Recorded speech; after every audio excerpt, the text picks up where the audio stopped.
जो कभी नहीं मरता। श्री कृष्ण की 3 अमर बातें। ये 3 बातें आपका जीवन बदल देंगी। नमस्कार दोस्तों, आप सभी का स्वागत है GKM mono story YouTube channel में। मित्रों, श्री कृष्ण का गूढ़ ज्ञान क्या है, यह सब जानने के लिए इस वीडियो को अंत तक जरूर देखें। यदि आप चैनल पर नए हैं तो चैनल को सब्सक्राइब कर लीजिए और बेल आइकन को ऑन कर लीजिए ताकि हर नया वीडियो आप तक पहुंच सके। तो चलिए शुरू करते हैं। भगवान श्री कृष्ण ने गीता में हजारों बातें कही, लेकिन कुछ ऐसी हैं जो समय के पार जाती हैं। न वो पुरानी होती हैं, न उनकी गहराई खत्म होती है। ये वो 3 गूढ़ बातें हैं जो आज भी हर व्यक्ति के जीवन को दिशा दे सकती हैं, चाहे वो विद्यार्थी हो, गृहस्थ या साधक। इस वीडियो को अंत तक देखिए, क्योंकि ये बातें सिर्फ ज्ञान नहीं, अनुभव हैं, जिन्हें समझ लिया तो जीवन में क्रांति आ सकती है। श्री कृष्ण की 3 सबसे गहरी बातें। तू कर्म कर, फल की चिंता मत कर।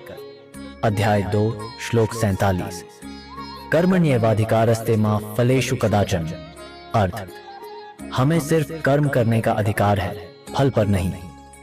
चिंता करने से वर्तमान बिगड़ता है और मन अशांत होता है। जब हम फल के पीछे भागते हैं तो अपेक्षा और चिंता पैदा होती है। निष्काम कर्म करो पूर्ण निष्ठा से, लेकिन फल को ईश्वर पर छोड़ दो। यह सिद्धांत जीवन में संतुलन लाता है, कार्य में पूर्णता और मन में शांति। उदाहरण, एक किसान बीज बोता है, मेहनत करता है, लेकिन बारिश कब होगी यह उसके हाथ में नहीं। ठीक वैसे ही कर्म करो, फल अपने समय से मिलेगा। जो हुआ अच्छा हुआ, जो हो रहा है अच्छा हो रहा है। अध्याय 2।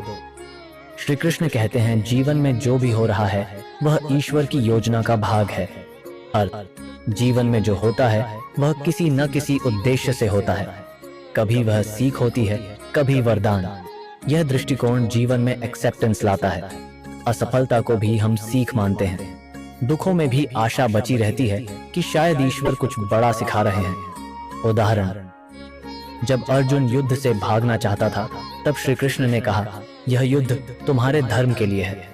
जो हुआ हो रहा है वह तुम्हें उस मुकाम तक ले जा रहा है। मैं हर जीव में हूं। अध्याय 10 अहं आत्मा गुडाकेश। सबके भीतर मैं ही आत्मा रूप में स्थित हूं। अर्थ, ईश्वर केवल मंदिर में नहीं, हर जीव के भीतर है। जब हम हर व्यक्ति में ईश्वर को देखते हैं तो घृणा, ईर्ष्या, द्वेष खत्म हो जाता है। सेवा, दया, करुणा, ये सब भाव अपने आप प्रकट होते हैं।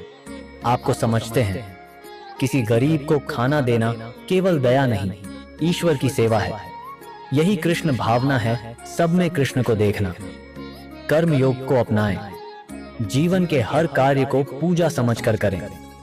रिजल्ट के बारे में सोचे बिना हर काम में अपना श्रेष्ठ दें। जो भी हो, शांत मन से स्वीकार करें। चाहे परीक्षा में फेल हो, व्यापार में घाटा हो, सोचें क्या सिखाया गया। हर प्राणी में कृष्ण को देखें। माता पिता की सेवा करें जैसे कृष्ण की।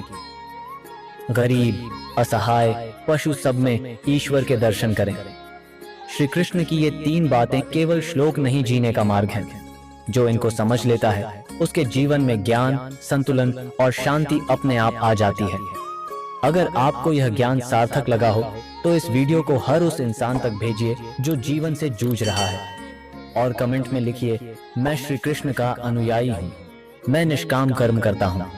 अगले वीडियो में जानेंगे भगवान हमें कठिनाइयों में क्यों डालते हैं। क्या ये सच में परीक्षा है